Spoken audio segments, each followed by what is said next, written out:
أستاذ جاءنا الفاس أستاذ الدكتور أحمد عبد الله العلوي لا يملك صراحة المجالس الشعرية.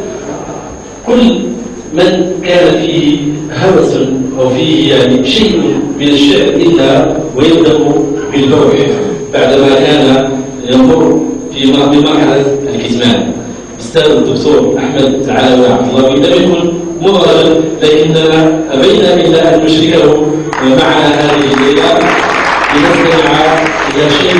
وتخاصمت أصواتهم وتحاكموا لمن اسمه لقمان، واصطف كل في سباق عاجل يحكو المزايا والذي له شان. بز الحكيم من الخيار فساله، أي البلاد لكم بها أوطان؟ قالوا جميعا والفخار يحوطهم، كل الفضائل دارها طنطان.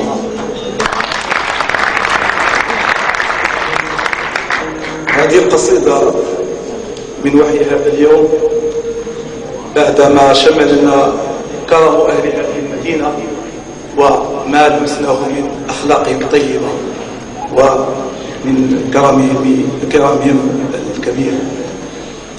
القصيدة التي سأبوح بها الآن هي قصيدة بعنوان عطر ونأ، وهي توأم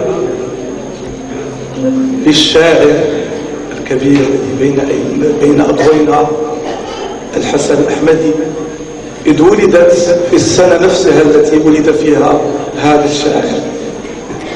وكانت هذه القصيدة هي قصيدة بسبب وصول رسالة عندما كنت بالغربة أتابع دراستي، رسالة فيها ورد، فقلت في هذه القصيدة: بورد عطير بعثت إلي فأروت هيامي معانيه ريا، فريحه شبه لطيب شذاك وحسن بهاءه لذاك المحيا.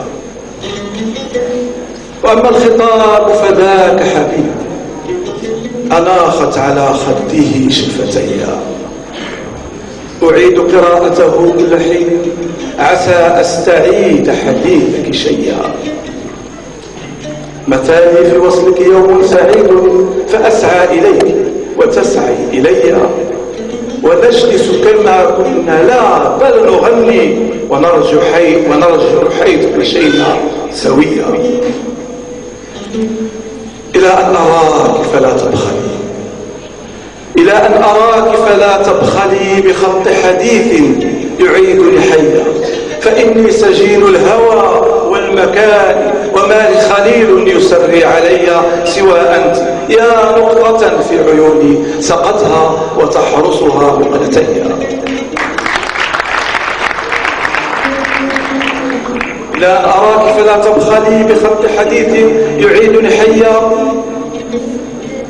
فإني سجين الهوى والمكان وما لي خليل يسري علي سوى أنت، يا نقطة في عيوني سقتها وتحرسها مقلتيها. رعاك الإله أمينة بيتي وأعلى سناك أبنت التريا.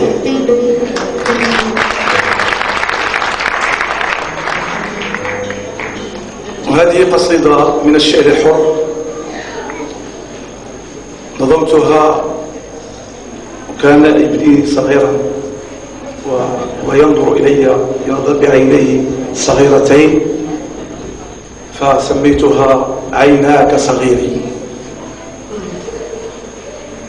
أهيم بعينيك في إشراق فجرها الصبوح،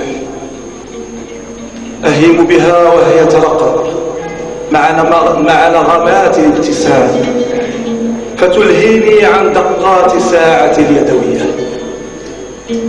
أهيم بعينيك حين تسبقني إليك يدي شوقا، وقد حذرتها من طيش الاندفاع كي لا تزعج خافقك الوهاج. أهيم في خمر عينيك العسلاويتين الغارقتين في الرداد العسلوجي. صغير في عينيك أرى لون العالم في سهرة الأحلام. في عينيك يلتقي البحران، هذا عذب فرات وهذا ملح أجاج. في عينيك أراك وأراني طفلين اصطحبا على لعبة وانسلا إلى حيث يصرعان الأسد والفيل، إلى حيث يرميان الغول في كيس المجهول. وتوقظني عيناك من حلم الطفولة وتدعوني إلى عشق ضرع البقر، فأهفو إلى حيث يجتنى مصمت الصرخات البريئة. من أجل عينيك أخطف ود الأيام وأصعر خدي لطقوس المسير لتنعم بالحلم الجميل في صخب الظهيرة. من أجل عينيك أغرق من تلقاء نفسي في ظلال شجر الأرز والنخيل والزيتون. من أجل عينيك أحببت البقاء حتى يعصى اللبن من عودك الرطيب وينشق سرك عن ضلوعي وتدعوك الجمعة إلي ولدي.